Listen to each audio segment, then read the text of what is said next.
Assalamualaikum warahmatullahi wabarakatuh. Salam sejahtera untuk kita semua. Om Swastiastu, Namo Buddhaya, salam kebajikan, rahayu, rahayu, rahayu. Semoga semua makhluk berbahagia. Oke sedulur, masih di Kabupaten Blitar. Ini saya akan mengunjungi sebuah gua yang ada di puncak bukit yang ada di Blitar, Jawa Timur. Seperti apa videonya? Ikuti terus perjalanan saya. Seperti biasa, tetap dukung channel Kainteran Vlog dengan cara subscribe, like, share, komen agar channel ini lebih bermanfaat dan lebih berkembang. Jangan lupa bersyukur, karena bersyukur kunci hidup dalam kebahagiaan. Salam.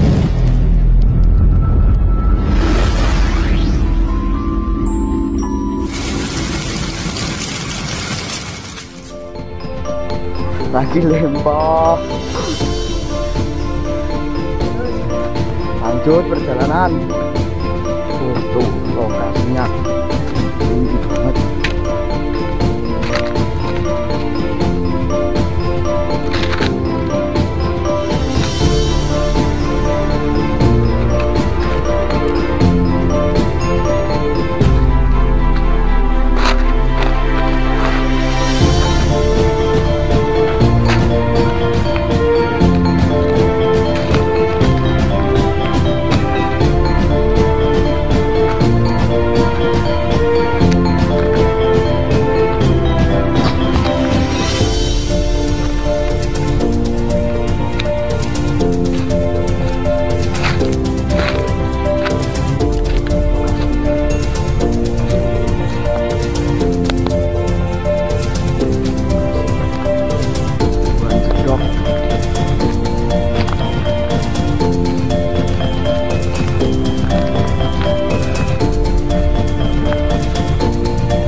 Gua Jedok merupakan sebuah gua alam yang di dalamnya penuh dengan stalagmit dan stalaktit. Gua yang menyajikan keelokan nan menakjubkan ini terletak di lereng pegunungan Kapur, tepatnya di Desa Plosorejo, Kecamatan Kademangan, Kabupaten Blitar, Jawa Timur.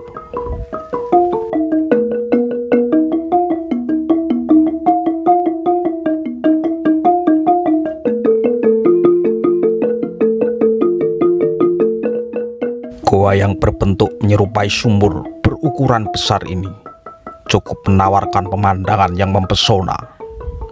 Nuansa alami nampak dari depan mulut gua yang ditumbuhi pohon beringin berukuran sedang dan menjulang hingga keluar pintu masuk gua.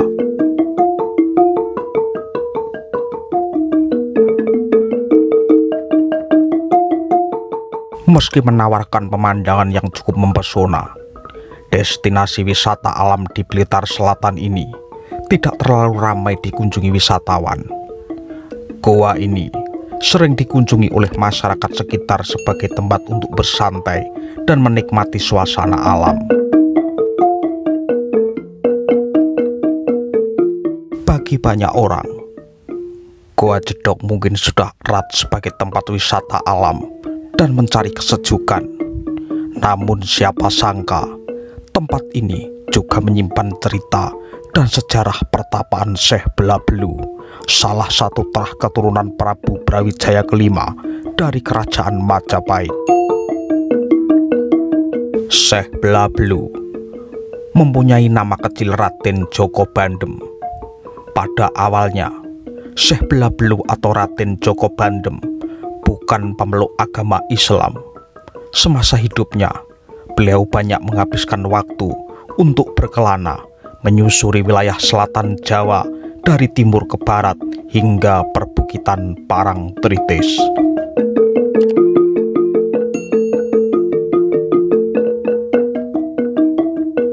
Pengelola Gua Jedok, Katmiran, mengatakan, menurut cerita tutur yang berkembang di masyarakat, sebelum menetap di perbukitan Parangtritis, Syekh Blabelu pernah mendiami Gua Jedok di Plosorejo, Blitar, Jawa Timur.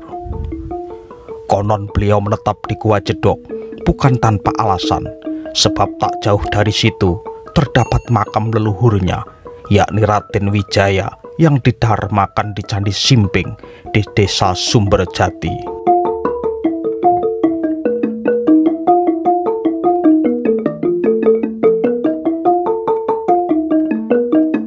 Menurut cerita warga sekitar, dulunya Gua Jedok adalah pertapan Syekh Blabelu.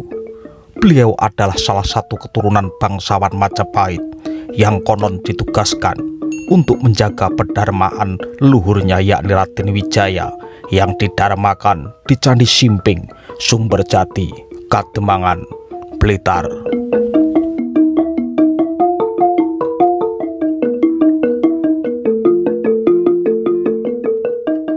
Cerita tutur yang menjelaskan keberadaan Syekh Blabelu tersebut juga diperkuat dengan banyaknya temuan struktur batu andesit dan batu bata merah berukuran besar yang tercecer di pintu masuk gua.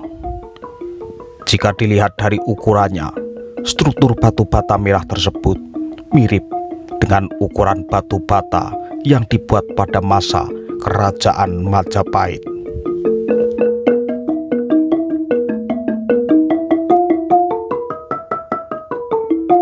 Selain temuan batu bata di depan tersebut, di dalam gua ada batu berbentuk kubus mirip tempat untuk mewarangi keris, dan beberapa pecahan gerabah yang sudah ada sejak dulu. Selain itu, dulunya, menurut para sesepuh dulu, di depan juga ada batu yang diukir mirip bentuk Candi Brawijaya, namun ukurannya kecil.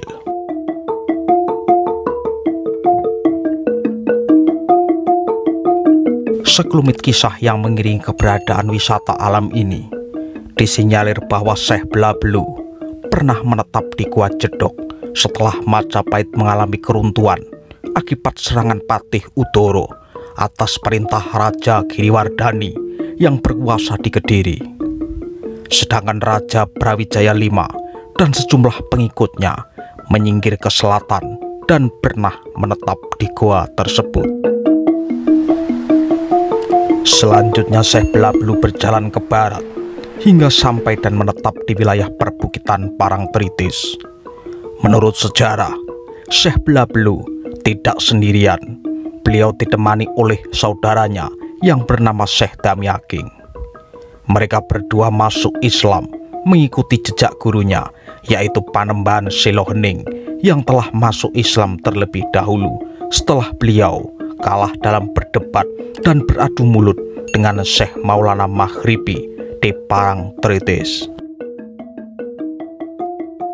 Setelah masuk Islam, Syekh Blabelu menyebarkan agama Islam di daerah pantai selatan yang dulunya banyak dihuni gerombolan jin penganut Ratu Kidul yang bersemayam di pantai Parangtritis. Beliau berdakwah bersama Syekh Maulana Maghribi yang bertempat tinggal di Bukit Parangtritis hingga akhir hayatnya. Beliau tinggal dan disemayamkan di sekitar bukit tersebut.